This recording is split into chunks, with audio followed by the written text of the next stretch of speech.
A lenda do lobisomem é famosa pelo mundo inteiro. Até hoje essa criatura aparece em séries e filmes e tudo mais. Mas de onde começou essa história? O que Zeus, Odin e até Gilgamesh tem a ver com lobisomem? Além de tudo isso, eu vou contar também 2 relatos de ataque de lobisomem na vida real.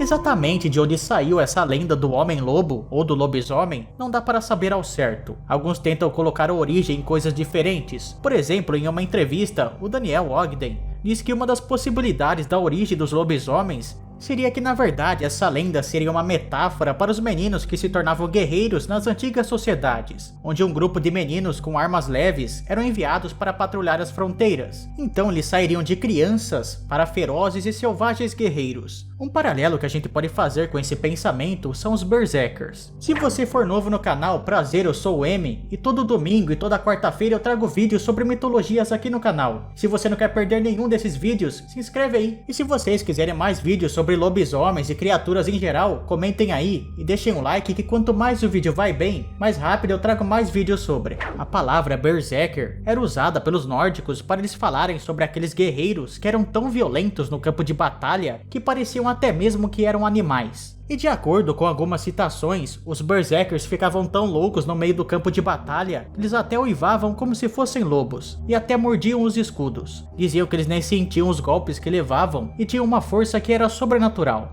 Um texto que mostra isso está no poema Herald Squad, ou poema de Herald, que é muito mais fácil de falar, né? Esse texto apresenta os Berserkers como sendo a tropa de choque do rei Harold Fairhair, na batalha de Hrafnsfjord. Eles, os navios de guerra, estavam carregados de homens e com escudos brancos com lanças ocidentais e espadas galesas ou francesas. Os Berserkers gemiam, a batalha havia começado para eles. Os Ulfienar, os peles de lobo, uivavam, os ferros tremiam sobre os equipamentos dos Berserkers. E eu quero perguntar, provedores de mar de carniça ou de sangue, como é para aqueles que vão para o exército, homens corajosos em batalha? Eles são chamados de Ulfienar, que em batalha carregam escudos ensanguentados. Eles enrusbecem as lanças quando vêm para a batalha. Ali eles trabalham em comum, entre os campeões, sozinhos. Acho que se esconderia, ó sábio rei, entre aqueles que cortam escudos. No caso, o texto dá um outro nome para os Berserkers, que seria Ulfienar, que significa pele de lobo, mas dizem que pode ser o mesmo tipo de guerreiro. A diferença é que os Berserkers usariam pele de urso. E vale lembrar que os Berserkers faziam parte do culto de Odin, que tem até uma certa ligação com lobos, tendo o Geir e o Frigg como seus companheiros, e sendo chamado de líder dos possuídos. Ainda na mitologia nórdica, na saga dos Volsungus, tem algumas histórias que fazem relações de lobos e humanos. A primeira aparição deles é um pouco metafórica. Ocorre quando Sigg mata o escravo de Skadi e esconde o seu corpo. Dessa forma ele se torna um lobo em um lugar sagrado, já que esse era um crime extremamente grave. Se tornar um lobo ou um exilado significava que a pessoa não seria somente banida, mas ela perderia todos os seus direitos e deixaria de ser humana, entre aspas. O Sigg somente conseguiu voltar para a sociedade porque ele teve a ajuda de Odin, que o acompanhou durante todo o banimento, dando navios e riquezas para ele. Mas aí tem uma outra história que não é metafórica. Realmente acontece uma transformação de um homem em um lobo, ou vice-versa. Quando os 10 filhos dos Volsungus foram capturados e acorrentados em um tronco no meio da floresta pelo marido de Signy, o rei Sigurd, uma loba devora um filho do Volsungo a cada noite, aparecendo precisamente à meia-noite. Essa loba seria uma mulher que se transforma no animal usando bruxaria ou feitiçaria. Um detalhe é que essa transformação era de corpo inteiro, ou seja, ela virava um lobo mesmo. Não era aqueles tipos de lobisomens que tem as patas traseiras todas tortas que parece até uma cabra. Fico até me perguntando como esses bichos andavam com essas pernas de grilo. Então os lobisomens vêm dos nórdicos, M? Cara, eu não sei, talvez. O caso é que tem histórias que são tão antigas quanto, ou até mais que a dos nórdicos.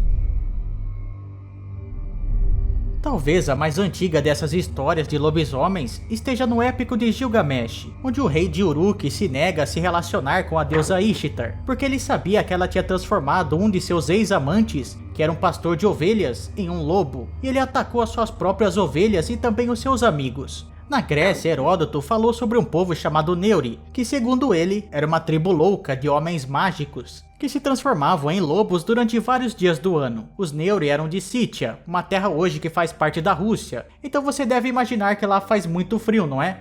Então talvez na verdade os Neuri estivessem apenas usando pele de lobo ou de outros animais para se aquecer. Aí o Heródoto deve ter interpretado isso como se fosse uma transformação. Entretanto, a transformação do lobisomem tem um nome, que se chama licantropia, que vem de Licaão, que é um personagem da mitologia grega. Licaão, ou Licaonte, era um rei da Acádia. Parece que para o povo dele até que ele era muito querido, já que ele era muito religioso. Entretanto, ele era religioso até demais, ao ponto que ele era meio maluco. Meio não, né? Completamente biruta das ideias. Ele começou a sacrificar humanos para os deuses. Ele chegou a um nível que se você fosse fazer uma visita na casa dele e pedir um café, provavelmente a sua mão viraria o coador de café. E os Zeus, vendo isso, percebeu que o Licaão estava meio birutinha, e ele tinha que dar um jeito nisso. Então ele se disfarçou e foi se hospedar no palácio de Licaão, que acreditem, ele estava pensando em sacrificar os Zeus. Porém, como ele percebeu alguns sinais de que o seu hóspede não era qualquer um, ele resolveu sacrificar um de seus servos. E o Zeus viu isso e ficou com muita raiva. Na verdade, ele até demorou um pouco, né, pra ficar com raiva. Então ele transformou o Licaão em um lobo, como castigo. Outra lenda grega que pode ter originado o lobisomem é do lutador Damarco, que teria virado um lobo durante 9 anos após um sacrifício para Júpiter. Mas como eu disse para vocês, a origem é incerta. Então pode ter a ver com muita coisa, como por exemplo a região de Hircana, na antiga Pérsia. O que pode provar isso é o nome das tribos indo-europeias. E também tem, por exemplo, o nome das famílias que hoje em dia são muito comuns, como por exemplo Lopes, que significa lobo. E pode ter relações, é claro, com ataques de lobos, já que em todo lugar do mundo existem umas criaturas que são muito parecidas com o lobisomem, como por exemplo Homem-Tigre, Homem-Javali, Homens-Hienas e por aí vai. Agora bora ver algumas histórias sobre lobisomens pelo mundo e também dar uma olhada em como a lenda pode mudar dependendo da região. Lembrando vocês que a maioria das histórias que eu tirei aqui para esse vídeo, eu tirei do Portal dos Mitos, que é um site excelente para quem gosta de mitologia.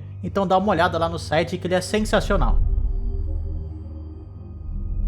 Na Rússia, lobisomem é aquele menino que nasce no dia 24 de dezembro. Na Livônia, se você beber um tipo de cerveja 2 vezes, segundo o escritor Olaus Magnus, você virará um lobisomem. No Brasil, como é um país muito grande e tem várias culturas juntas, a história pode mudar um pouco de acordo com a região. Mas no geral, a 8ª criança que nasce depois de 7 filhos do mesmo sexo, vira lobisomem. Ele se transformará nas noites de sexta-feira em uma encruzilhada e sairá procurando as suas vítimas. Mas eu já vi versões em que alguém muito doente também vira lobisomem, ou até uma criança que é filha de incesto. Em Portugal, a lenda é parecida com a do Brasil. Se o menino for o 7º filho, ele virará lobisomem. Mas ele escapará da maldição se o nome dele for Bento. Em alguns lugares da Europa, o lobisomem se alimenta de cadáveres cavando as tumbas.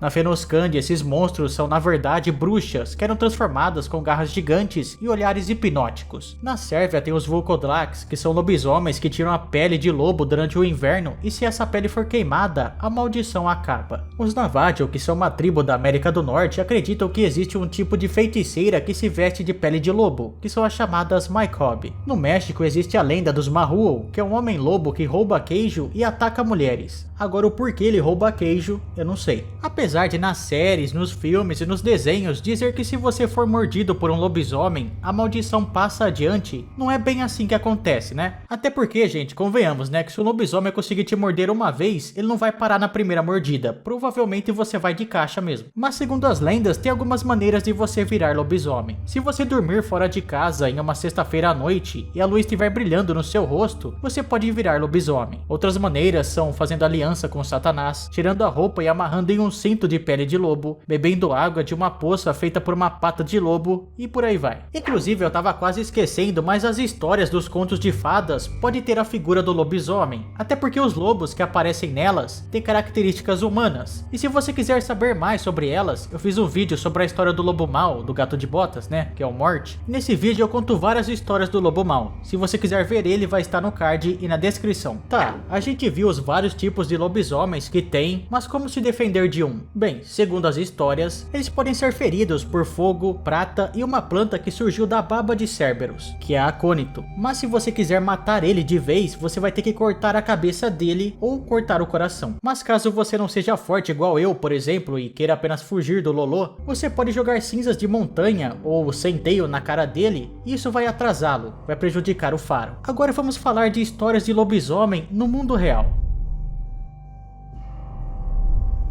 Peter Stubb, ou Peter Stubb, pelo visto tem vários jeitos de escrever o nome desse cara, foi um rico fazendeiro do século XV em Bedburg, na Alemanha, e pode dizer que talvez ele seja o lobisomem mais curioso de todos. Ele acabou sendo considerado um assassino, mais especificamente um serial killer, e de acordo com a lenda, ele se transformava em uma criatura parecida com um lobo durante a noite e devorava muitas pessoas de Bedburg. O Peter acabou sendo acusado como culpado dos assassinatos horríveis que aconteciam depois de ele ter sido encurralado por alguns caçadores que disseram que viram ele se transformando de um lobo para um homem. Ele confessou, é claro, sobre muita tortura, que matou vários animais, homens, mulheres e crianças e devorou todos em sua forma selvagem. Ele disse que tinha um cinto encantado que dava para ele o poder de se transformar em um lobo quando ele quisesse, mas é claro que esse cinto nunca foi encontrado e o Peter acabou sendo executado.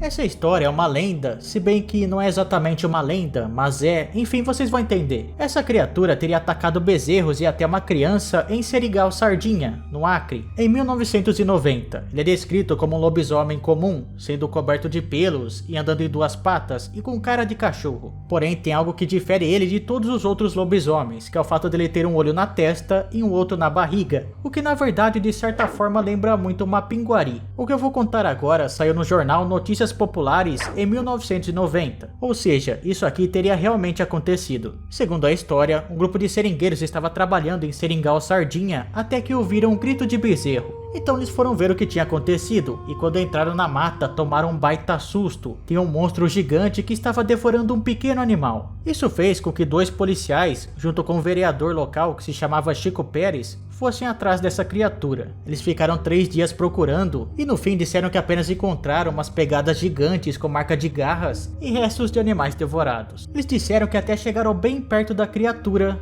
mas não conseguiram capturar. Um dos policiais disse que ele soltava um grito apavorante. Na sexta-feira 13, como todo mundo achava que esse monstro iria atacar, depois das 6 horas da tarde ninguém mais saía na rua. Algum tempo depois, o jornal informou que o lobisomem teria arrastado uma criança para dentro das matas. Várias famílias começaram a deixar a região, até que em um certo momento, um sindicalista chamado Chico Mateiro saiu à procura desse lobisomem e disse que ficou cara a cara com ele, e atirou 17 balas na criatura, e disse que ela fugiu berrando. A última aparição da criatura foi na BR-364. O lobisomem tentou pegar uma garotinha, mas como ela estava gritando, por sorte a sua avó conseguiu ouvir e atirou na criatura com uma espingarda. Ele fugiu e nunca mais foi visto. Se você assistiu o vídeo até aqui, por favor deixa o like aí para mostrar que você gostou e também se inscreve aí para não perder nenhum vídeo, beleza? Valeu, falou, tchau.